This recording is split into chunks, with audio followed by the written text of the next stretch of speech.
All right, let's dive into something that people have been passionately debating for, about 2,000 years. It's a massive puzzle about God's plan and our choices. Let's see if we can get the pieces to fit together. So let me just ask you this straight up.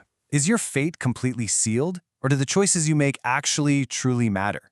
This is that classic ancient tension between fate and free will, and it's exactly what we're digging into. To really get a handle on this, the source material breaks it down into a four-part puzzle. The pieces have some pretty hefty names: election, foreknowledge, predestination, and persevering faith. If we can figure out how each of these works, the whole picture should, hopefully, become a lot clearer. So, let's take them one by one. First up, we've got the concept of election. And right away, I know, that word can be loaded. It carries a ton of baggage for a lot of people. But what if it doesn't mean what we've always thought it means? So you really have two competing ideas here. The common view is deterministic, that God has this pre-selected, unchangeable list of who's in and who's out. But the framework we're exploring sees it completely differently. It's relational. It's not a list. It's an invitation into a relationship with God. And here's the crucial point. According to this definition, election gives you access to salvation, but it doesn't automatically guarantee it. Think of it like being invited to a really exclusive party. The invitation gets you to the door, for sure, but it doesn't force you to actually walk inside and stay at the party. And look, this isn't some new idea. The source points way back to ancient Israel as the model. The entire nation was elected or chosen, but that didn't mean every single individual was automatically right with God. The prophets were always talking about the faithful remnant within the larger group. It's why there are so many warnings to remain in the relationship. I mean, those warnings wouldn't make any sense if it was all an unbreakable guarantee, right? Okay, so let's grab the next piece of our puzzle and see how it builds on that. This one's a big one: foreknowledge.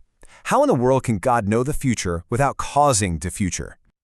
This is another one of those critical distinctions. The common view kind of mushes knowing and causing together.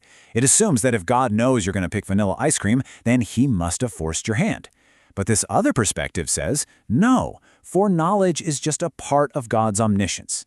He simply has a perfect, complete awareness of every possibility and every single choice that will ever be made. And this is the real mind bender. God's perfect knowledge doesn't cancel out our ability to choose. Far from it. It actually proves that his sovereignty is so vast, so incredibly profound, that it can work with and through the real, actual choices of free people to achieve his purposes. Our freedom isn't a threat to his plan. It's part of it. Okay, deep breath. Puzzle piece number 3, predestination. This is often the most controversial, most argued about word of the bunch. But this framework suggests its job is very specific, and maybe not what you're thinking. And here it is, laid out plain and simple. The common view says predestination is all about the beginning of the journey, who gets a ticket to get on the train. But the view we're exploring here argues it's about the end of the journey. It's about the glorious final destination that's waiting for everyone who stays on board. I just love this quote from the source material because it nails it so perfectly. Let me say it again. Predestination is thus about what salvation becomes rather than how salvation begins. It's about the outcome, not the cause. It's about the incredible future God has waiting for his people. So what is that future? What is this predestined destination? Well, it's pretty incredible. Believers are predestined to be transformed into the image of Christ, to be fully adopted as sons and daughters, to experience ultimate glorification, and to inherit a completely renewed creation. It's a promise about where you're going, meant to give you hope for the trip. Which leads us perfectly to the final piece of our puzzle, and this is the human side of the equation: persevering faith. If predestination is the destination, well, this is how you actually travel there. So is faith just a one-and-done kind of deal? A single moment where you make a decision, check a box, and that's it? This perspective says absolutely not. Instead, faith is a dynamic, living, ongoing relationship. It's not just a decision you once made, it's a life you continue to live, a posture of trust you maintain. And suddenly, all those really tough passages in the Bible, the ones that warn believers not to fall away, start to make a whole lot more sense. I mean, if salvation was just a one-time, irreversible transaction, those warnings would be totally meaningless. But in a relational framework, they're real. They're serious calls to keep going, to endure, to remain steadfast on the journey. Okay, so we've looked at all 4 pieces of the puzzle. Now for the aha moment. You ready to see how they all snap together to create one coherent picture? Here it is, the whole journey laid out. It starts with election, that's God's divine invitation. Then comes your response, which is faith. That faith isn't static. It has to be kept alive through perseverance. And where does it all lead? To predestination, that amazing, glorious future God has prepared. See how they all fit? It's a beautiful flow. So the biggest takeaway is this. God's sovereignty and our human responsibility are not enemies locked in a fight for control. In this framework, they're partners. They're dancing together in a covenant. God acts and we respond. He initiates, we participate.